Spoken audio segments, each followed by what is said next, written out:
दोस्तों, आप सभी का स्वागत है आपके अपने एबीसी कोचिंग यूट्यूब चैनल में। आप लोग कैसे हैं? आशा है कि स्वस्थ और मस्त होंगे, अपनी बोर्ड परीक्षा की तैयारी जबरदस्त तरीके से कर रहे होंगे। बच्चों, आज की इस वीडियो में कक्षा 10वीं विषय आईटीज के वायरल प्रश्न देखने वाले हैं, जो कि आपकी बोर्ड परीक्षा के लिए काफ़ी इंपॉर्टेंट है। तो इसको एग्जाम से पहले अच्छे से देख लीजिएगा, क्योंकि इसी में से क्वेश्चन आपके पूछे जा सकते हैं। और बच्चों, आप सभी से रिक्वेस्ट है कि वीडियो को लाइक अपने सभी दोस्तों के साथ शेयर करें। चैनल पर पहली बार आए हैं तो चैनल को सब्सक्राइब करने के साथ जो है बेल आइकन को प्रेस जरूर कर लीजिएगा। तो देखिए दोस्तों, सबसे पहला जो है इसके निर्देश को देख लेते हैं। तो देखिए दोस्तों, यहाँ पे कुछ निर्देश दिया गया है कि प्रश्न संख्या 1 से लेकर 3 में से कोई 2 प्रश्न आप लोगों को करना है। शेष सभी जो प्रश्न है वो आपको अनिवार्य है। ठीक है, प्रत्येक प्रश्न में जो है अंक उसके सामने जो है दिए गए हैं। प्रश्नों के उत्तर उसके अंकानुसार दीजिए, यानी कि आपका जो प्रश्न जिस तरह से पूछा जा रहा है, जिसमें अंक जिस तरीके से दिया गया है, उसी के आधार पर आपको जो यहाँ पर आंसर देना है। ठीक है, जैसे कि यहाँ पे सबसे पहला सवाल आप देख सकते हैं, दिया गया कि सब टोटल टूल क्या है, यानी कि व्हाट इज सब टोटल टूल्स। इसके जो है इसके यहाँ आप देख सकते हैं, इसे सेल्स में लगाने के चरण लिखें, यानी कि write step of apply in the cells, यानी कि इसको आप लोग जो है बनाइएगा। इसमें आपको 5 मार्क्स मिलने वाला है। ठीक है, आगे बढ़ते हैं। अगला सवाल दिया गया है, देखिए दूसरा नंबर सवाल दिया गया है कि एक स्प्रेडशीट के हाइपर लिंक को दूसरे स्प्रेडशीट में बनाने के चरण को लिखें। इसमें भी आपको 5 मार्क्स मिलेगा। अगला सवाल दिया गया है कि डाटाबेस के विभिन्न डाटा मॉडल का वर्णन करें। इसमें भी आपका 5 अंक मिलने वाला है। इसको आप लोग अच्छे से तैयार कर लीजिएगा, क्योंकि यह जो है प्रीवियस ईयर में भी पूछा गया था और ये काफी वीवीआई सवाल है। ठीक है, जितने भी मैं बता रहा हूँ ये सभी वायरल प्रश्न है। इसको आप लोग जो है कॉपी में अच्छे से नोट कर लीजिए और एग्जाम से पहले इसको आप लोग जो है तैयार कर लीजिएगा। यही टॉपिक को उठाकर जो है बार बार एग्जाम में पूछा जाता है। ठीक है, याद रखिएगा, मेरी बातों को ध्यान पर सुने। देखिए दोस्तों, अगला सवाल यहाँ पे दिया गया है, चौथा नंबर की लाइबर ऑफिस लिब्रे ऑफिस जो है लिब्रे ऑफिस बेस में टेक्स्ट डाटा टाइप की टिप्पणी लिखे। ठीक है, इसको आप लोग अच्छे से करेंगे।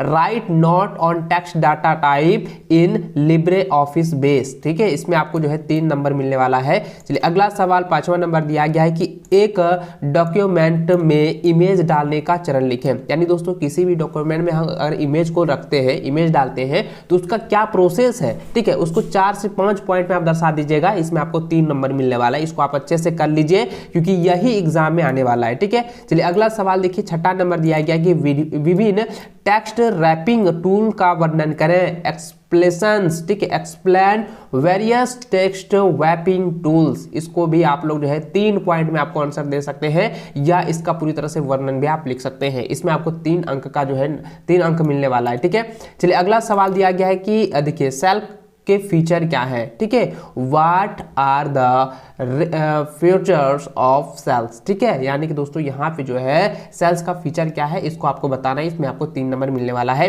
अगला सवाल देखिए, 8वां नंबर दिया गया है कि उबंटू, ठीक है, अब उबंटू में फाइल को बनाने और सेव करने के चरण को लिखें। यानी कि दोस्तों यहाँ पे क्या है, write step of the create, write step to create and save a file in Ubuntu. तो उबंटू में जो है फाइल को हम किस तरह से बनाते हैं और किस प्रकार से सेव करते हैं, उसका आंसर आपको देना है। इसमें आपको 3 नंबर मिलेगा।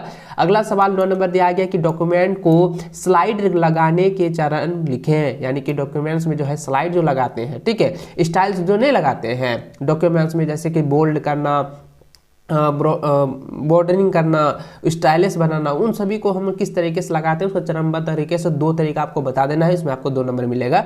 अगला सवाल 10वां नंबर दिया गया कि प्राइमरी की क्या है। ठीक है, व्हाट इज प्राइमरी की। इसको आप लोग अच्छे से करेंगे, क्योंकि ये जो है कई बार एग्जाम में पूछा जा चुका है। 8 नंबर और ये 10 नंबर, बहुत ही वीवीआई प्रश्न है। इसको आप लोग अच्छे से कर लीजिएगा। अगला सवाल देखिए दिया गया 11 नंबर की माइक्रो में कौन से एक्शन रिकॉर्ड नहीं होते हैं। ये काफी वीवीआई, इसमें आपको 2 अंक मिलेगा।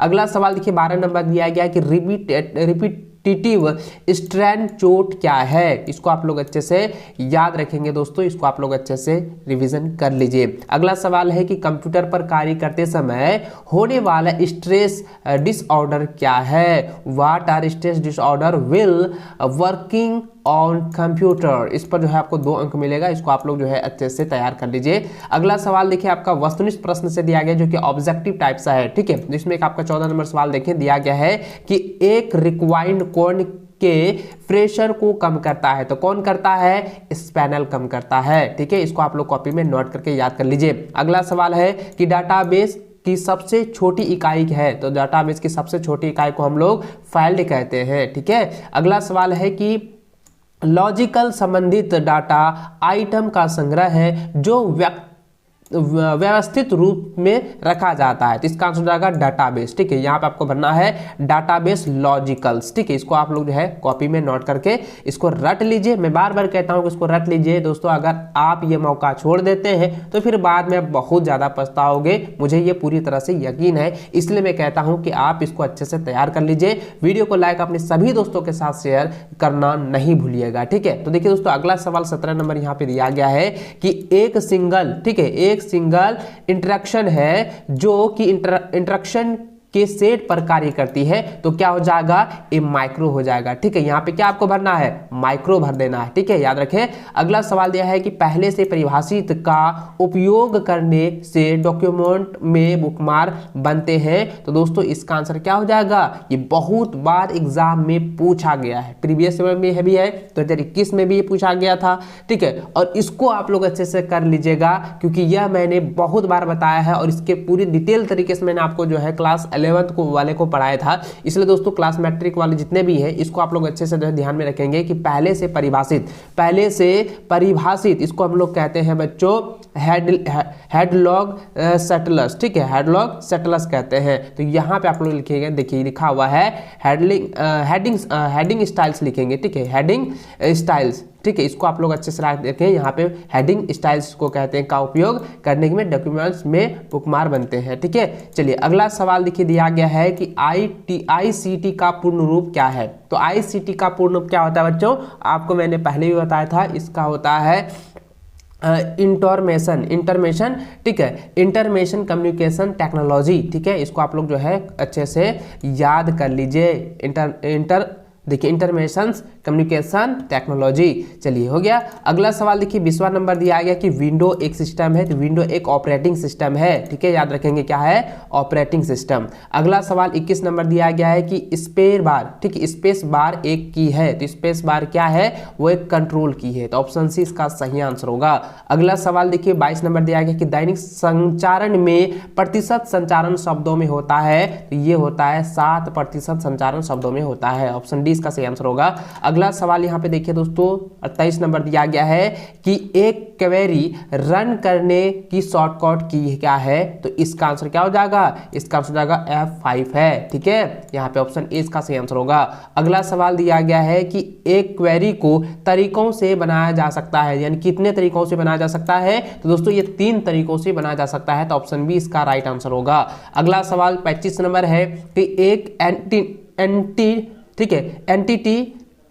एक एंटिटी से जुड़ी विस्तृत जानकारी कहलाती है, तो इसको हम लोग कहते हैं एट्रीब्यूट। ठीक है, एट्रीब्यूट कहते हैं, तो ऑप्शन ए इसका सही आंसर होगा। अगला सवाल 26 नंबर यहाँ पे देखें तो दिया गया है कि एक प्रोग्रामिंग लैंग्वेज है, तो इसको हम लोग कहते हैं बेसिक। ठीक है, बेसिक एक जो है प्रोग्रामिंग लैंग्वेज है, जो कि ऑप्शन डी इसका सही आंसर होगा। अगला सवाल है कि राइटर में स्टाइल वर्णों के समूह पर कार्य के लिए होता है, तो दोस्तों इसका आंसर होता है कैरेक्टर। ठीक है, क्या हो जाएगा, राइटर में कैरेक्टर स्टाइल। ठीक है, कैरेक्टर स्टाइल वर्णों के समूह पर कार्य के लिए किया जाता है या कार्य के लिए होता है, तो ऑप्शन बी जो इसका सही आंसर होगा। चलिए अगला सवाल दिया गया है कि राइटर में इमेज को ठीक करने के लिए प्रकार का फिल्टर होते हैं, तो कितने प्रकार तक का जो फिल्टर होते हैं, तो 11 प्रकार तक का, तो ऑप्शन सी इसका जो सही आंसर होगा 28 का।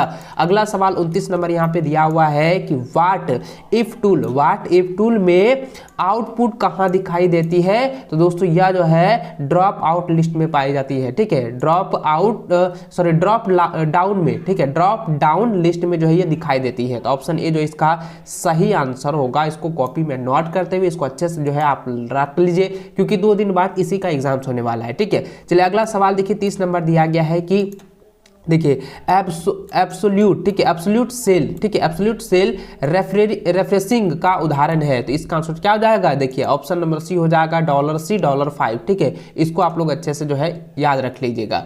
चलिए अगला सवाल यहाँ पे दिया गया है कि डॉक्यूमेंट्स में इमेज पोस्ट करने की शॉर्टकट की क्या है, तो इसका आंसर क्या हो जाएगा दोस्तों, अल्टरनेट+U हो जाएगा। अल्ट्रा+U अगर हम करते हैं तो ये क्या हो जाएगा, डॉक्यूमेंट्स में जो है इमेज जो है ऑटोमेटिक जो है वो सेव हो जाता है। ठीक ठीक है, इसको आप लोग जो है यहाँ पोस्ट हो जाता है, आप इसको अच्छे से क्लियर कर लीजिए, इसको आप लोग जो है अच्छे से याद रख लीजिएगा। अल्ट्रा यू से जो है हम किसी भी डॉक्यूमेंट्स में इमेज को पोस्ट कर सकते हैं। ठीक है, चलिए अगला सवाल दिया गया है कि जेपीईजी का पूर्ण रूप क्या है। तो जेपीईजी का पूर्ण रूप होता है ज्वाइंट। ठीक है, याद रखेंगे जेपीईजी का पूर्ण रूप क्या होता है, ज्वाइंट होता है, इसको आप लोग अच्छे से याद रखेंगे। ठीक है, चलिए इसको अच्छे से कर लीजिए। अगला सवाल देखिए दोस्तों, राइटर में, ठीक है, राइटर में ड्राइंग या इमेज के लिए, ठीक है, ड्राइंग या इमेज के लिए एक रेफरेंस पॉइंट की तरह है, तो ये क्या हो जाएगा, एंकरिंग। ठीक है, एंकरिंग जो है राइटर में, एंकरिंग जो है क्या है, ड्राइंग या इमेज के लिए जो है रेफरेंस वाइड की तरह है। तो ऑप्शन यहाँ पे ऑप्शन तो नहीं है, फिलिंग द ब्लैंक्स है, तो इसको आप लोग भर लीजिएगा।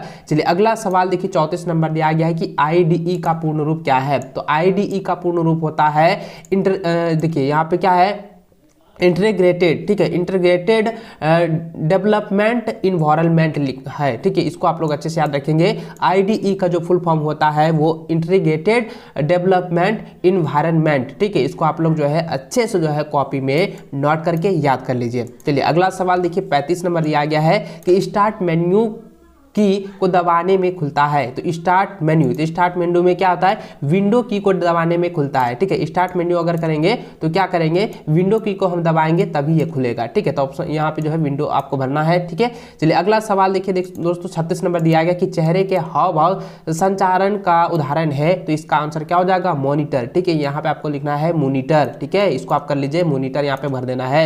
चलिए अगला सवाल है 37 नंबर दिया गया है कि राइटर में, ठीक है, राइटर में ऑप्शन इमेज को सभी ऑब्जेक्ट के ऊपर रखा जाता है। तो दोस्तों इसका आंसर क्या हो जाएगा, ब्रिंग टू फ्रंट में। ठीक है, ब्रिंग टू फ्रंट ऑप्शन में रखा जाता है। तो यहाँ पे जो है ब्रिंग टू फ्रंट ऑप्शन जो है आपको यहाँ पे भर देना है। चलिए अगला सवाल 38 नंबर दिया गया है, का उपयोग डाटा को विकृत होने से बचाने के लिए होता है। तो दोस्तों इसका आंसर क्या आ जाएगा, एंटीवायरस आपको यहाँ पे भरना है। क्या भरना है, एंटीवायरस। ठीक है, इसको आप लोग जो है ना कॉपी में नोट कर लीजिए। ये सभी क्वेश्चन आपके लिए काफी इंपॉर्टेंट है, ये सभी क्वेश्चन वायरल प्रश्न है जो कि आप सभी के लिए काफी महत्वपूर्ण है। इसको एग्जाम से पहले अच्छे से जो है रख लीजिएगा, अच्छे से इसको तैयार कर लीजिएगा बच्चों, क्योंकि इसमें से कई सारे क्वेश्चन आपकी बोर्ड की परीक्षा में पूछे जाएंगे। आपको आईटी के लिए जो है कोई भी वीडियो आप लोगों को प्रोवाइड नहीं किया होगा, लेकिन मैं यहाँ पे दावे के साथ कहता हूँ कि इसको आप लोग अच्छे से तैयार जरूर कर लीजिएगा और यही लेवल आपके जो है एग्जाम में रहने वाला है। ठीक है, तो चलिए दोस्तों इस वीडियो में बस इतना ही। वीडियो को लाइक अपने सभी दोस्तों के साथ शेयर करें। चैनल पर पहली बार आए हैं तो चैनल को सब्सक्राइब करने के साथ बेल आइकन को प्रेस जरूर कर लीजिएगा।